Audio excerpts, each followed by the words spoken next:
मंडळी नमस्कार. मी पत्रकार बाबू पोटे आणि आपण पाहताय संवाद मराठी लाईव्ह.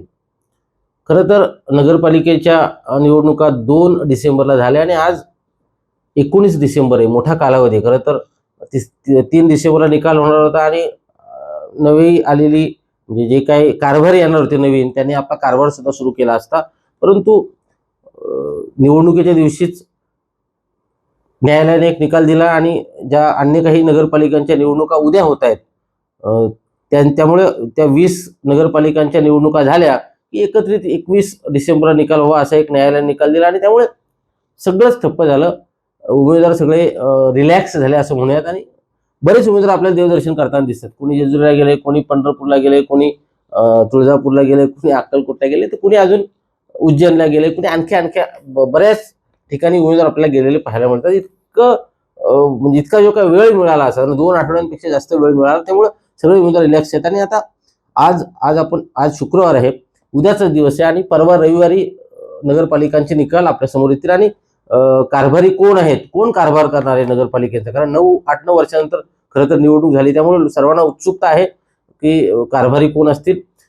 मधला जो काय इतका मोठा काळ गेला किंवा इतका कालावधी, इतकी गॅप जी काय पडली, त्याच्यामध्ये दोन्ही बाजूनी दावे प्रतिदावे केले जात आहेत. आपण जर खोपोली नगरपालिकेचा विचार केला तर राष्ट्रवादीकडून सुद्धा दावा केला जातो की आम्हीच जिंकणार, आमचाच बहुमत येईल, आमच्या अमुकच जागा येतील, आमचा नगराध्यक्ष अमुकच मतांनी निवडून येईल. शिंदे गटाकडून तसाच दावा केला जातोय की आमचा नगराध्यक्ष ह्या लीडने येईल, आमच्या नगराध्यक्षाचा लीड इतका असेल, आमच्या जागा इतक्या असतील वगैरे वगैरे. अशा दोन्ही बाजूने दावे प्रतिदावे केले जातात. आता उद्याचाच एक दिवस आहे, त्यामुळे खरं चित्र स्पष्ट होईल. परंतु एक निश्चित आहे की खोपोली नगरपालिकेची निवडणूक अत्यंत चुरशीची अशी झाली. म्हणजे निवडणुकीच्या पहिल्या टप्प्यात शिंदे गटाचे उमेदवार कुलदीपक शेंडे निश्चितपणे पुढे होते, हे नाकारता येणार नाही. कारण त्याचं नियोजन अत्यंत छान होतं, प्लॅनिंग खूप चांगलं होतं. विशेष म्हणजे आमदार महेंद्र थोरवे जातीने लक्ष देऊन होते, त्यामुळे नियोजनात पुढे असल्याने कुलदीपक शेंडे पहिल्या टप्प्यात प्रचंड आघाडीवरती होते. परंतु हळूहळू कारण एक तर काय झालं, सुनील पाटील यांची म्हणजे डॉक्टर सुनील पाटील यांची उमेदवारी खूप उशिरा जाहीर झाली, त्यांना वेळच कमी मिळाला. त्यामुळं त्यांना ग्रीप घ्यायला किंवा वेग वाढवायला त्यांना वेळ फार कमी मिळाला आणि त्यामुळे ते हळूहळू जेव्हा पुढे आले शेवटच्या टप्प्यात, ते बऱ्यापैकी कुलदीपक शेंडे यांना ओव्हरटेक करून पुढे गेले होते. म्हणजे त्यांचं सुद्धा नियोजन 2-4 दिवस जे शेवटचे होते, त्याच्यामुळे त्यांचं नियोजन अत्यंत चांगलं होतं. खरं तर शेवटचा दिवस महत्त्वाचा असतो. निवडणूक आयोगाने तो दिवस दिलाच होता आणि त्या दिवसाचा जो काय फायदा घ्यायचा तो प्रॉपर सुनील पाटील यांनी घेतला. त्यामुळे लढत चुरशीची झाली. म्हणजे जी सुरुवातीला कुलदीपक शेंडे यांनी आघाडी घेतला, जी वन साइड वाटत होती आपल्याला, एकतर्फी जी काही निवडणूक होईल असं वाटत होतं, तसं चित्र आता अजिबात निश्चितपणे नाहीये. दावे जरी दोन्ही बाजूने केले असले तरी एकच कोणती नगराध्यक्ष होणार आहे हे तर निश्चित आहे. मग ते सुनील पाटील होतात की कुलदीपक शेंडे होतात हे उद्याचा दिवस आहे, परवा आपल्याला कळेलच. परंतु लढत मात्र चुरशीची झाली आहे. अत्यंत काटेकी टक्कर आहे असं म्हणूयात आपण. म्हणजे जो कोणी नगराध्यक्ष होईल तो अगदी फार कमी मतांच्या फरकाने नगराध्यक्ष होईल. कोणी 2,000, 5,000, 10,000चा दावा करत असेल तर तसं काही चित्र खोपोलीत अजिबात नाही. विधानसभेला जरी महेंद्र थुर्वे यांना म्हणजे आमदार महेंद्र थुर्वे यांना जरी मताधिक्य मिळालं असलं तर ती विधानसभेची निवडणूक होती. ही स्थानिक स्वराज्य संस्थेची निवडणूक आहे. इथं उमेदवार स्थानिक असतात, नगरसेवक आपल्यासाठी मत मागत असतात आणि जेव्हा ते स्वतःसाठी मत मागत असतात तेव्हा एक मत ते नगराध्यक्ष पदाच्या उमेदवारासाठी सुद्धा मागत असतात. त्यामुळे जर खालच्या उमेदवाराला जर का ते चांगलं मतदान झालं तर तेच वरच्या उमेदवाराला होईल. त्यामुळे लढत चुरशीची होईल हे क्लिअर आहे. 31 जागांसाठी म्हणजे 31 नगरसेवक निवडून द्यायचे आहेत आणि 15 प्रभागातून 31 नगरसेवक आणि 1 नगराध्यक्ष अशा 32 लोकांना नगरपालिकेत मतदारांनी म्हणजे मतदान केलंय. फक्त त्याचा निकाल व्हायचा बाकी आहे आणि तो निकाल रविवारी होतोय. त्यामुळे 32 लोकप्रतिनिधी निश्चितपणे खोपोलीत जातील, रविवारी खोपोली नगरपालिकेत निवडून जातील.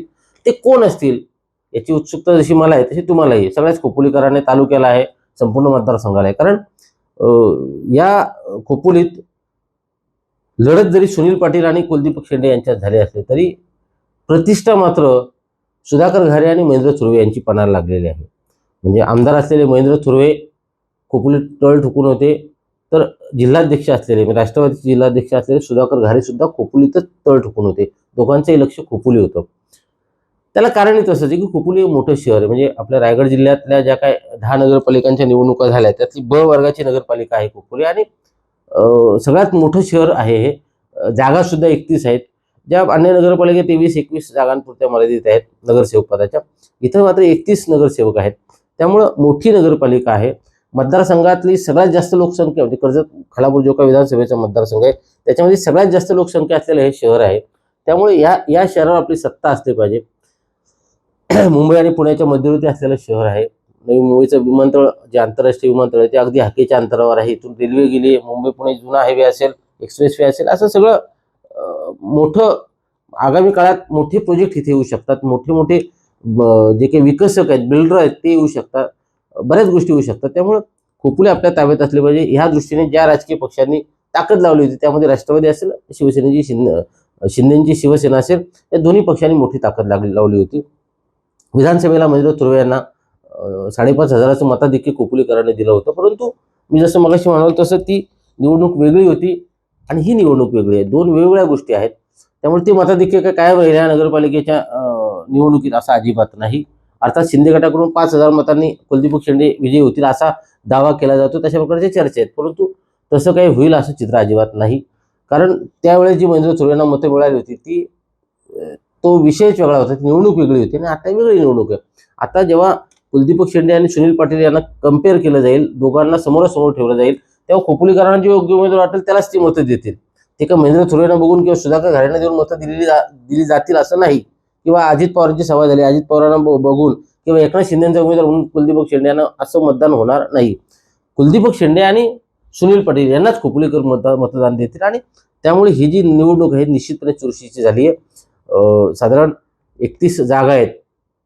राष्ट्रवादीचा जर आपण विचार केला तर सुनील पाटील नगराध्यक्षपदाची निवडणूक लढत होते. ठाकरे गट शेका पक्षी त्यांच्यासोबत होता. काही ठिकाणी ठाकरे गटाने उमेदवार दिले जरी असले म्हणजे नगरसेवक पदासाठी तरी ठाकरे गटाचे जे उमेदवार होते त्यांनी वर मात्र सुनील पाटील यांना मत मागितले. त्यामुळे तो निश्चितपणे फायदा सुनील पाटील यांना होईल. शेका पक्षाच्या उमेदवारांनी सुद्धा सुनील पाटील यांच्यासाठी मत मागितले.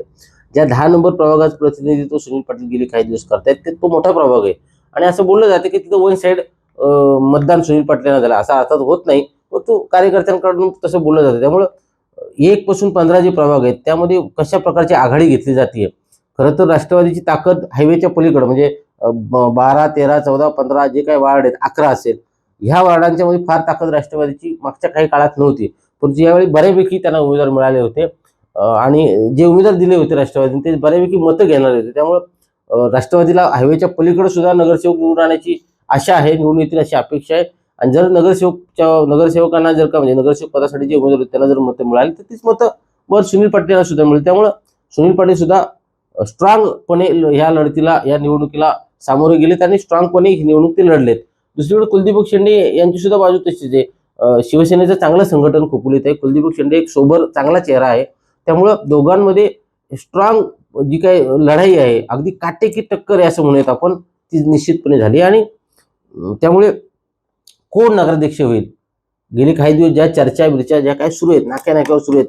कोणाला वाटतं कुलदीप शेंडे होईल तर कोणाला वाटतं सुनील पाटील होईल. 4 लोक म्हणतात सुनील पाटील होईल, 4 लोक म्हणतात कुलदीप शेंडे होईल, कोण म्हणतो आमच्या 18 जागा येतील, कोण म्हणतो 22 जागा येतील वगैरे वगैरे वगैरे आपापल्या पद्धतीने राजकीय विश्लेषक मतं मांडतायत, लोक बोलतायत. सगळ्या चर्चा तशा प्रकारच्या सुरू आहेत.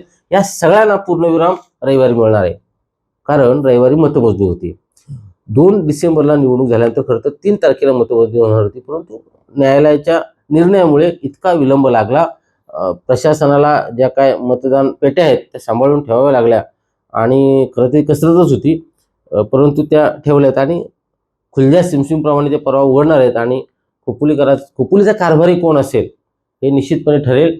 आणि 31 नगरसेवक कोण निवडू कारण 8-9 वर्ष झाली लोकप्रतिनिधी नसल्यामुळे लोकांचे प्रश्न आहेत, लोकांची कामं आहेत, गटार असतील, रस्ते असतील, फुटपाथ असतील, लाईट असतील, स्वच्छतागृहाचे प्रश्न असतील, बरेच पाण्याचा प्रश्न असतील, अशा बऱ्याच गोष्टी असतात ज्या सोडवण्यासाठी स्थानिक नगरसेवक असावा लागतो, नगराध्यक्ष असावा लागतो. आणि ते जे काही 32 कारभारी आहेत ते येत्या रविवारी आपल्याला मिळणार आहेत.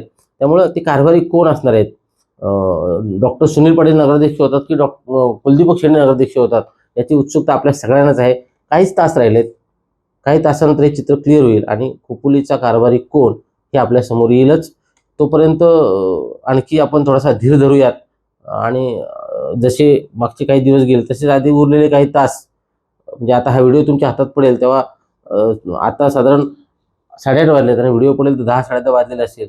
म्हणजे आजचा दिवस संपलेला आहे, उद्याच एक दिवस आहे आणि परवा 8 वाजल्यापासून मतमोजणी सुरू होईल आणि निकाल आपल्या समोर येईल. त्यामुळे थोडा धीर धरूयात आणि जे कोणी उमेदवार आहेत सगळ्याच पक्षाचे अपक्ष असतील किंवा जे 31 जागांसाठी जे लढतायत नगरसेवक ते आणि नगरसेवक पदासाठी नगराध्यक्ष पदासाठी जे उमेदवार लढतायत त्या सर्वांना शुभेच्छा देऊयात आणि आज या ठिकाणी आपण थांबूयात. फक्त एकच माझी विनंती आहे की आपल्याला काय वाटतं, नगराध्यक्ष कोण होईल, आपल्या प्रभागातला नगरसेवक कोण होईल, हे अवश्य आपण कमेंटमध्ये सांगा. बिनधास्तपणे व्यक्त व्हा. व्हिडिओ आपल्याला जर आवडला असेल तर लाईक करा आणि शेअर करा. धन्यवाद.